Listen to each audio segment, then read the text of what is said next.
Tiger, Shiv Sena, NCP और जो बाकी हमारे अलायंस पार्टनर हैं, उनके भी कार्यकर्ताओं का मैं यहां स्वागत करता हूं। प्रेस के हमारे मित्र हैं, इनका भी मैं यहां स्वागत करता हूं। मित्र कह देता हूं, मगर दोस्त का काम नहीं करते हैं ये।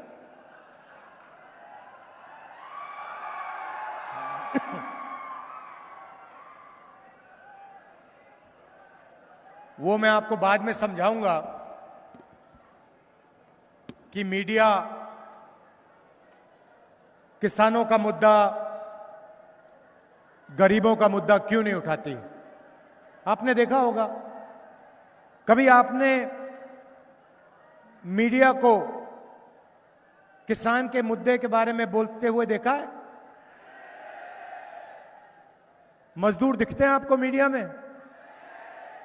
बेरोजगारी की बात होती है? महंगाई की? अंबानी की शादी देखिए आपने? कितने दिन मीडिया ने अंबानी जी की शादी दिखाई, डांस, गाना, 10 करोड़ की घड़ी, हवाई जहाज, दुनिया भर से लोग आए, ये दिखाते हैं। और फिर एक तरफ अंबानी जी की शादी, दूसरी तरफ 24 घंटा नरेंद्र मोदी जी का चेहरा, वही दिखता है। विपक्ष के चेहरे आपको नहीं दिखेंगे मीडिया में।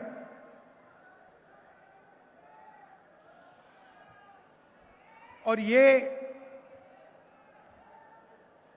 क्रांतिकारी जमीन है, यहां अंग्रेजों के खिलाफ आपने लड़ाई लड़ी। पहली बार अंग्रेजों का झंडा उतरा और खादी का झंडा आपने लहराया। तो शुरुआत मैं संविधान से करता हूं, क्योंकि जो आप लड़ाई लड़े थे, जो यहां हमारे युवा शहीद हुए थे, वो संविधान के लिए लड़े थे। वो चाहते थे कि हिंदुस्तान में भाईचारा हो, समानता हो, एकता हो। और वो चाहते थे जो अंग्रेज उनका धन चोरी कर रहे थे, वो बंद हो और अंग्रेज हिंदुस्तान से वापस जाएं। ये काम आपने ही शुरू किया था। और ये चुनाव भी दो विचारधाराओं के बीच में लड़ाई है। जब यहां आपके युवा शहीद हुए थे, वो भी विचारधारा की लड़ाई थी। आज भी वही चल रहा है। वो जो आपके यहां युवा शहीद हुए थे, वो इसके लिए शहीद हुए थे, संविधान के लिए।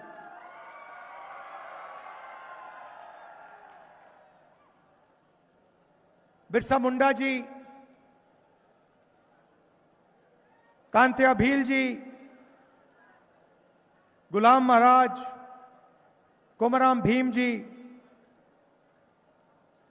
संत तुकडो जी महाराज, इन सब की सोच इसमें है। यह नई किताब नहीं है। इसके लिए हजारों साल से इस देश में लड़ाई चल रही है।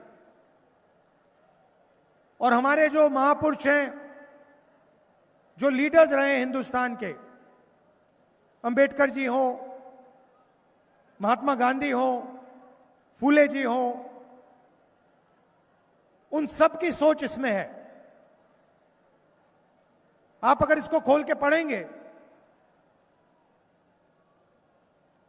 तो जो बिरसा मुंडा जी कर रहे थे और कह रहे थे, इसमें आपको दिखेंगे। कांग्रेस पार्टी कहती है देश को संविधान से चलाना चाहिए, और आरएसएस, बीजेपी कहती है संविधान को परे करो, संविधान को हटाओ, इसकी कोई जरूरत नहीं है। मैं हर मीटिंग में संविधान दिखाता हूं क्योंकि मैं आपको याद दिलाना चाहता हूं, आप ही की क्रांति की याद दिलाना चाहता हूं, आप ही के शहीदों की याद दिलाना चाहता हूं। अंबेडकर जी, गांधी जी, इनकी याद दिलाना चाहता हूं और आपको याद दिलाना चाहता हूं कि उनके दर्द, उनके दुख, उनके खून से यह किताब बनी है। गांधी जी ने अपनी जिंदगी दी, बिरसा मुंडा जी ने जिंदगी दी इस किताब के लिए। और आज हिंदुस्तान के प्रधानमंत्री कहते हैं कि इस किताब के अंदर कुछ नहीं है, खाली किताब है। देखिए, ये खाली किताब नहीं है, ये देखिए,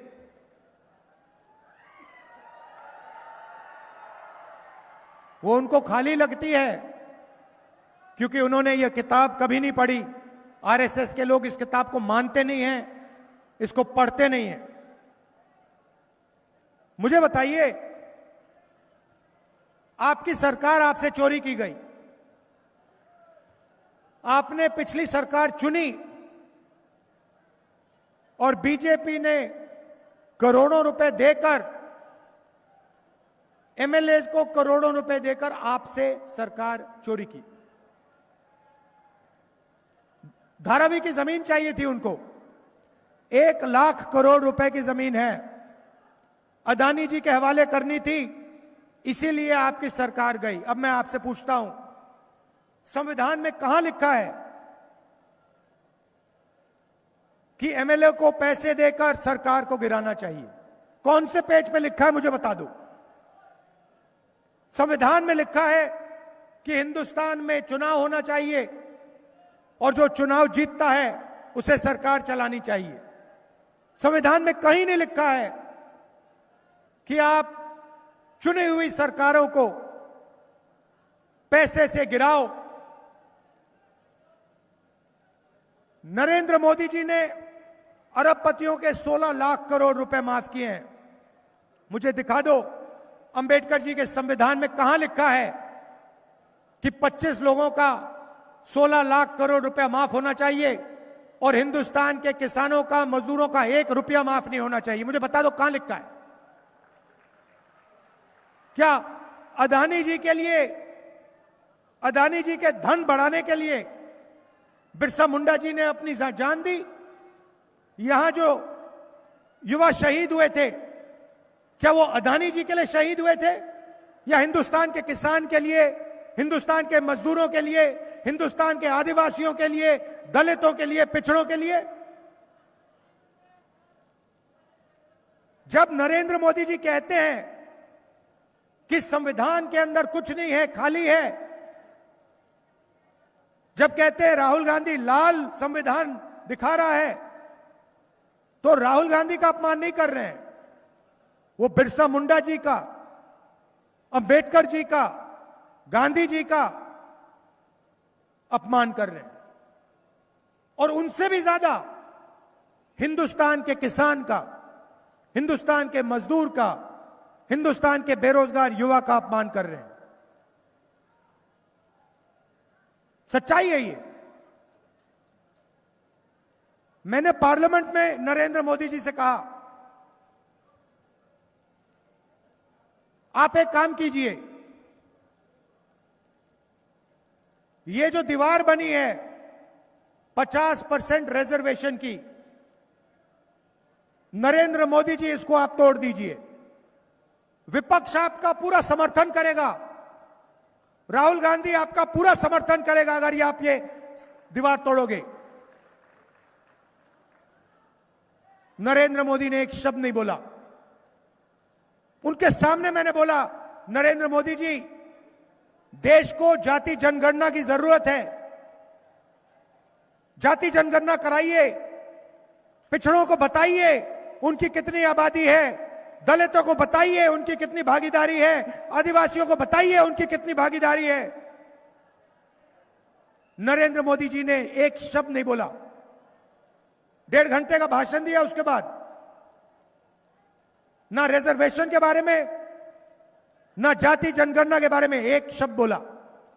और फिर अपने भाषण में कहते हैं कि राहुल गांधी रिजर्वेशन के खिलाफ है। मैं हर मीटिंग में कहता हूं कि रिजर्वेशन को 50% से ज्यादा कर देना चाहिए। हर मीटिंग में कहता हूं, हर मीटिंग में मैं कहता हूं जाति जनगणना होना चाहिए। और देश का प्रधानमंत्री खुलकर स्टेज में झूठ बोलता है। कहते हैं कि राहुल गांधी संविधान को खत्म करने की कोशिश कर रहा है। राहुल गांधी 4000 किलोमीटर चला है कन्याकुमारी से कश्मीर तक भारत जोड़ो यात्रा में। हर रोज हम कहते थे संविधान को बचाना है, नफरत मिटानी है, नफरत, हिंसा, इनको खत्म करना है। नारा दिया हमने, नफरत के बाजार में मोहब्बत की दुकान खोलनी है।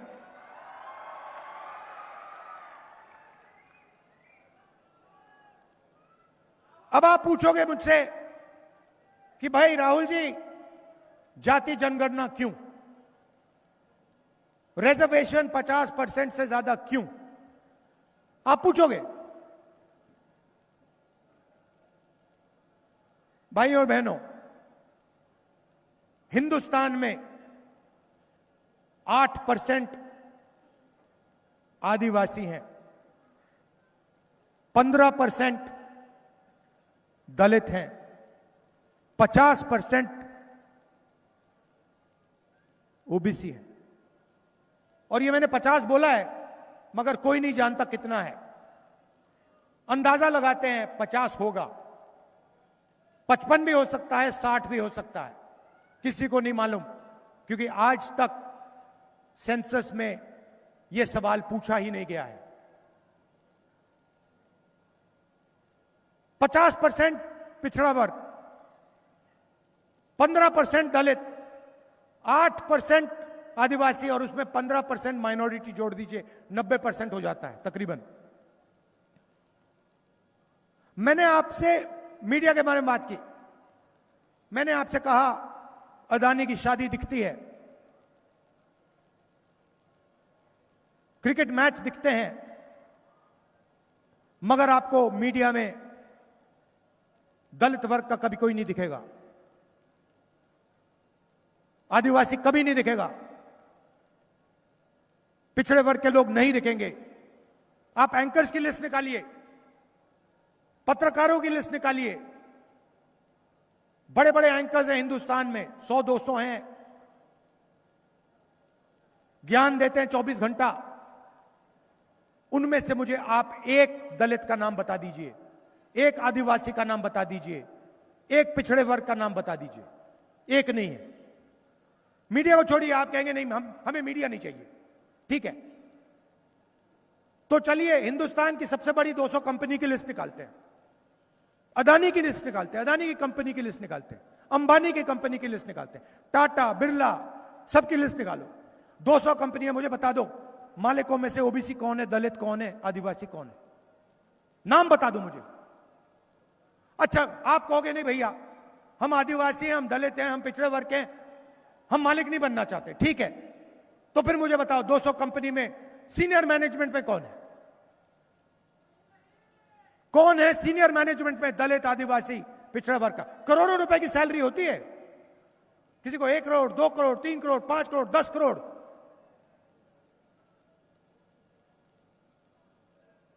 नाम बता दो मुझे, दलित का नाम बता दो, आदिवासी का नाम बता दो, पिछड़े का नाम बता दो।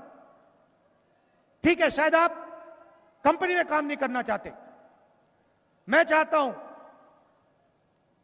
कि दलित के बेटे बेटियां, आदिवासियों की बेटी बेटियां, पिछड़ों के बेटी बेटियां हिंदुस्तान की सबसे बड़ी कंपनियों के मालिक बने।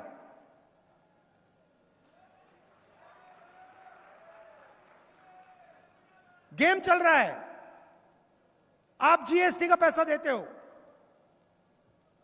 आपके जेब से निकलता है, सीधा जाता है, दिल्ली जाता है और फिर बढ़ता है। 16 लाख करोड़ रुपए कर्जा माफ हुआ है 25 लोगों का,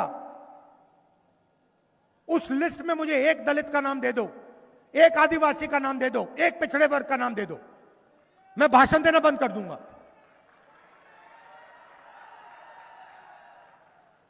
आप मेहनत करते हो, किसान मेहनत करता है, मजदूर मेहनत करता है, सोयाबीन उगाते हो, कपास उगाते हो, धान उगाते हो, जीएसटी देते हो रोज। शर्ट खरीदी जीएसटी, पैंट खरीदा जीएसटी, फोन खरीदा जीएसटी, पेट्रोल डाला जीएसटी,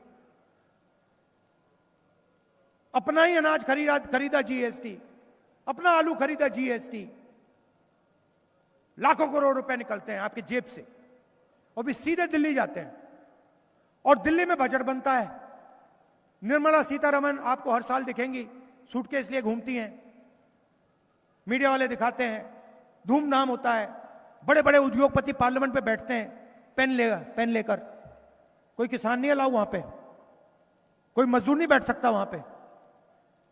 मैंने देखे अपनी आंखों से, बैठते हैं, लिखते हैं। मैंने पता लगाया ये बजट जो बंटता है ये कौन बांटता है? 90 अफसर बांटते हैं, आईएएस अफसर हैं 90। कितना पैसा महाराष्ट्र आएगा, कितना रेलवेज में जाएगा, किसानों को कितना मिलेगा, मनरेगा में कितना जाएगा, शिक्षा में कितना जाएगा, प्राइवेटाइजेशन कब होगा, कैसे होगा, किसका होगा, ये 50-90 लोग निर्णय लेते हैं। मैंने इनकी लिस्ट निकाली, मैं दिखा दूंगा आपको। 90 में से एक आदिवासी है, एक आदिवासी है 90 में से। 8% आपकी आबादी है, और अगर हिंदुस्तान की सरकार आपका पैसा खर्च करती है, अगर 100 रुपए खर्च करती है, तो आदिवासी अफसर 10 रुपए का निर्णय लेते हैं।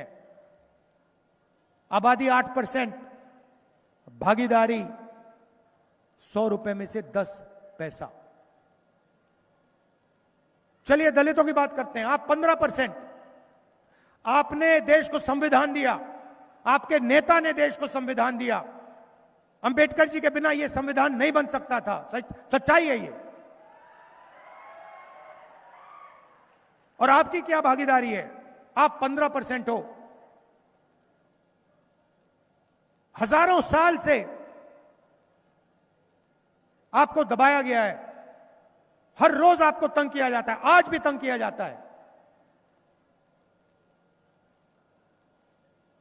15% हो, 90 में से आपके 3। और अगर 100 रुपए खर्च होता है हिंदुस्तान का, अगर 100 रुपए खर्च होता है हिंदुस्तान के बजट में, तो 1 रुपया आपका। आबादी 15%, भागीदारी 100 रुपए में से 1 रुपया।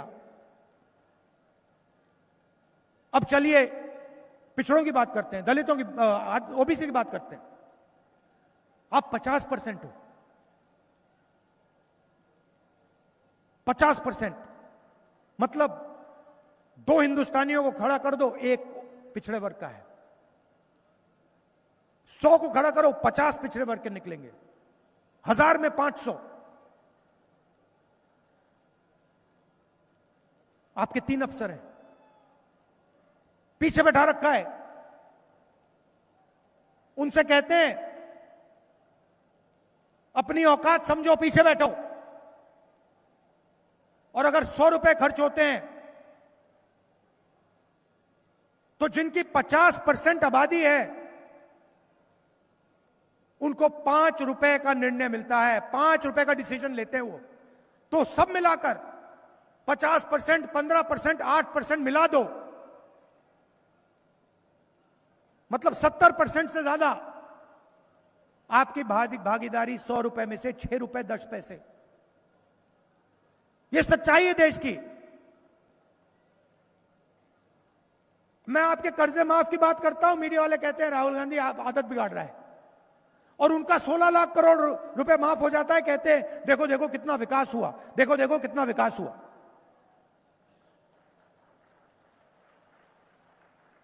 आप पैसा देते हो, उनका कर्जा माफ होता है, आप पैसा देते हो, आपकी जमीन जाती है। मैं आपको बताता हूं, धारावी में अगर 10 अमीर लोग रहते ना, जमीन कभी एक्वायर नहीं होती। 10 अगर उसमें 10 रहते, अगर उसमें अदानी का घर होता बीच में, कभी एक्वायर नहीं होती। वो इसलिए एक्वायर हो रही है क्योंकि उस पर गरीब लोग बैठे हैं, उस पर पिछड़े लोग बैठे हैं, उस पर दलित बैठे हैं, उस पर आदिवासी बैठे हैं, इसलिए एक्वायर हो रही है। और पूरे देश में आप जाइए, जहां भी जमीन एक्वायर होती है, आपकी होती है, किसानों की होती है, पिछड़ों की होती है, दलितों की होती है, 5% गरीब जनरल कास्ट है उनकी होती है। आपने कभी सुना अमीर लोगों की जमीन एक्वायर होते हुए? कभी सुना आपने कि इस देश में किसी अमीर व्यक्ति की जमीन एक्वायर हो गई?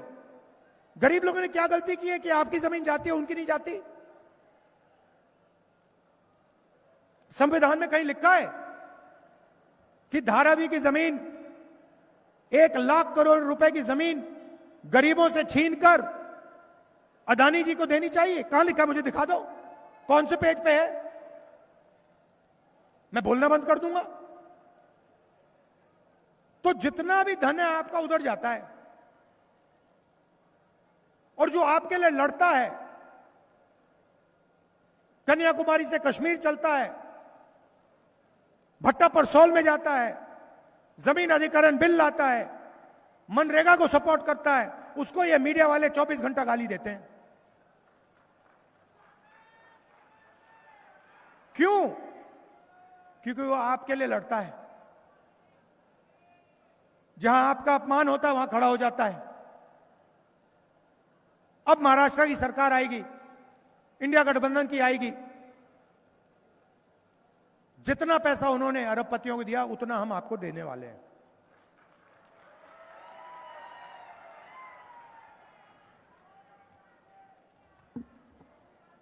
जाति जनगणना की मैंने आपको बात बता दी। जाति जनगणना हम यहां करेंगे, दिल्ली में करेंगे, और पता लगाएंगे सचमुच में आपकी भागीदारी कितनी है, कौन सी संस्था में आपके कितने लोग हैं, मीडिया में कितने हैं, कॉर्पोरेट इंडिया में कितने हैं, प्राइवेट अस्पताल कितने में कितने हैं, प्राइवेट कॉलेज यूनिवर्सिटी कितनी है। ये पूरा मतलब एक्सरे कर देंगे। महाराष्ट्र में भी करेंगे, दिल्ली में भी करेंगे, तेलंगाना में हो रहा है, कर्नाटक में हो रहा है, और यहां भी करेंगे। 50% की जो दीवार बना रखी है रिजर्वेशन की, उसको तोड़ के परे कर देंगे।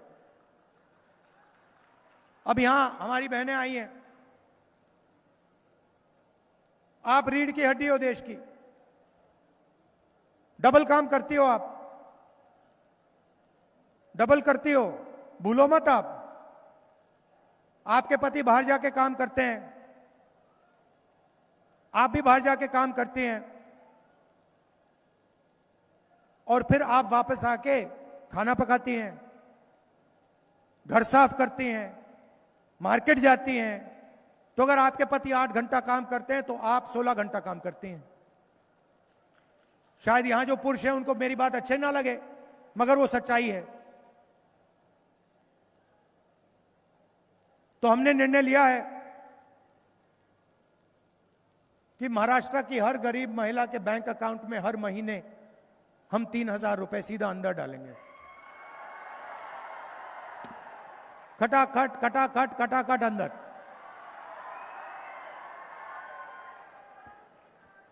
आप सुबह जगोगी, 1 तारीख को जगोगी, बैंक अकाउंट चेक करोगी, देखोगी 3,000 रुपए आपके बैंक अकाउंट में।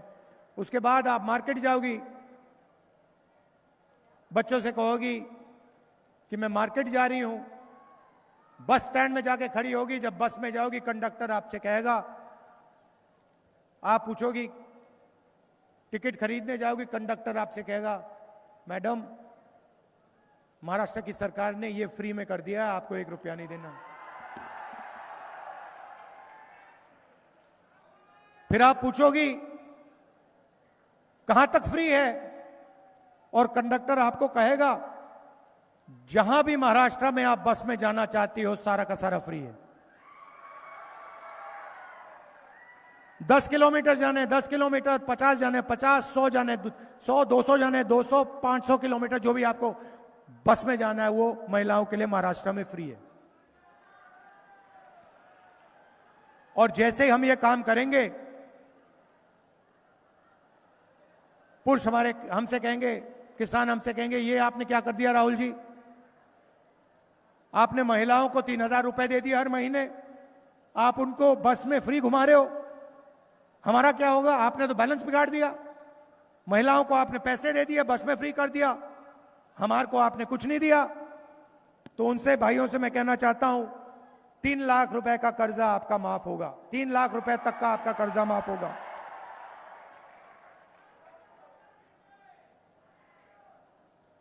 सोयाबीन के लिए आपको 7,000 रुपए प्रति क्विंटल मिलेगा। कपास के किसानों के लिए सही एमएसपी हम बना के देंगे, और जो प्याज के किसान हैं उनके लिए हम एक फेयर प्राइस कमीशन, जो प्याज के दाम को मॉनिटर करेगा और कंट्रोल करेगा, ये हम महाराष्ट्र के किसानों के लिए करने जा रहे हैं।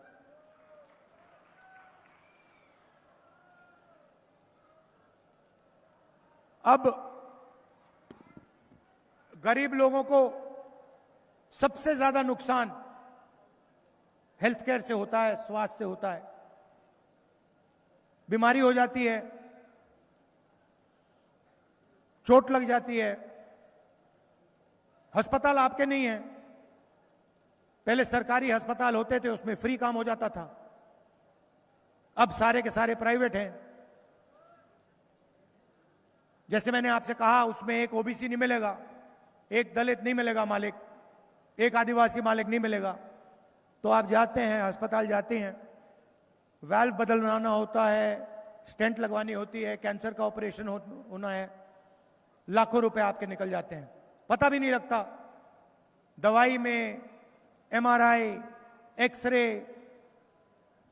10-15 दिन में सालों की मेहनत गायब हो जाती है। इसलिए हमारी सरकार आपके लिए एक स्वास्थ्य बीमा योजना ला रही है। बीमार हो गए, अस्पताल जाएंगे, चाहे वो स्टेंट, वाल्व का ऑपरेशन हो, लिवर का हो, किडनी का हो, ट्रांसप्लांट हो, जो भी है, महाराष्ट्र की सरकार 25 लाख रुपए तक का बीमा आपको देगी। आप जाओगे, अस्पताल जाओगे, स्टेंट लगेगी, बिल देने जाओगे, प्राइवेट अस्पताल आपको कहेगा कि महाराष्ट्र की सरकार ने आपकी बिल क्लियर कर दी है, आपको 1 रुपया नहीं देना। यह सब संविधान में लिखा है। संविधान में लिखा है कि इस देश के नागरिकों को शिक्षा, हेल्थ केयर, रोजगार मिलने का काम सरकारों का है। हम जो इसमें लिखा है वही करते हैं। इसमें लिखा है कि अगर धन बटेगा तो सबको एक साथ, समानता के साथ, न्याय के साथ दिया जाएगा, इसमें लिखा है। पहली लाइन है कि यह देश हर एक नागरिक का है। इसकी पहली लाइन ये नहीं है कि यह देश अदानी का है, अंबानी का है, और इस देश का पूरा फायदा 20-25 अरबपतियों को मिलना चाहिए, इसमें कहीं नहीं लिखा। हम इसका प्रयोग करते हैं, इसकी रक्षा करते हैं। इसीलिए हम आपको महालक्ष्मी योजना दे रहे हैं, इसीलिए हम आपको स्वास्थ्य बीमा योजना दे रहे हैं, इसीलिए हम किसानों का कर्जा माफ कर रहे हैं, इसीलिए 3,000 रुपए हम महिला के बैंक अकाउंट में डाल रहे हैं। हम इसकी रक्षा करते हैं। और वो 24 घंटा बंद कमरों में इसको खत्म करते हैं। अरबपतियों का कर्जा माफ कर देंगे, सरकार गिरा देंगे, किसान बिल लाने की कोशिश करेंगे। ये लड़ाई है।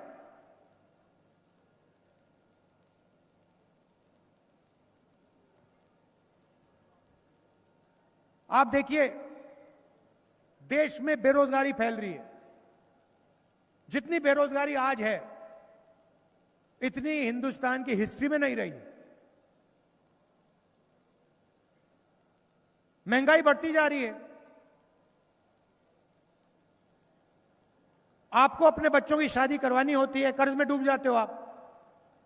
किसान आत्महत्या कर देता है और दूसरी तरफ हजारों करोड़ रुपए शादी में जलाए जाते हैं। मीडिया दिखाता है।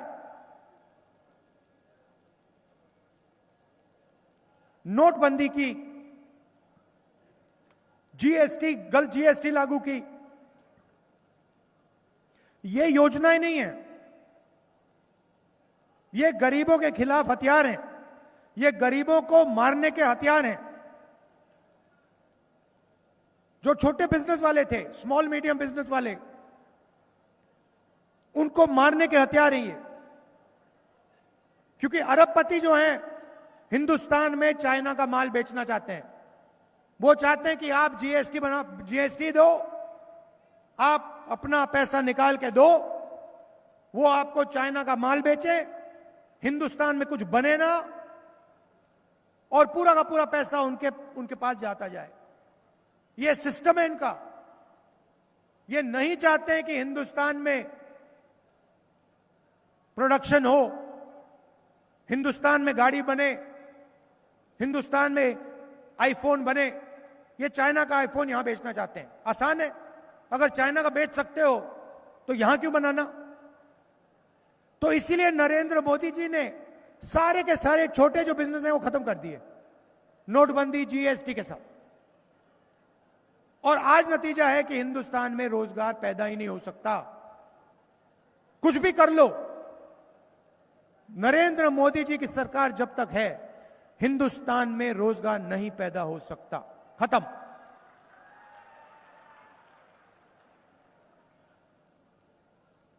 हमारी सरकार यहां पे 10 लाख युवाओं को अगले 5 साल में रोजगार देने की कोशिश करेगी।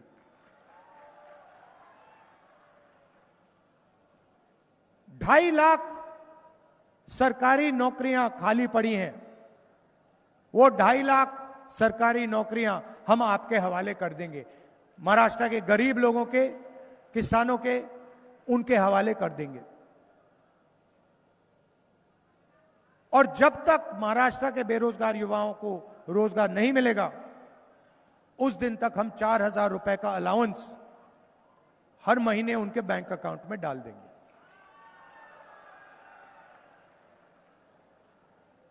आप यहां आए, दूर दूर से आए, आपने कष्ट उठाया, इसके लिए आपका दिल से धन्यवाद करता हूं। और आखिरी बार याद दिलाना चाहता हूं कि यह लड़ाई संविधान की है, अंबेडकर जी के संविधान की है, फूले जी की। जिन लोगों ने यहां अपनी पूरी जिंदगी दी, जान दी, उनके लिए यह लड़ाई चल रही है। आपका फिर से धन्यवाद करता हूं। नमस्कार, जय हिंद, जय महाराष्ट्र।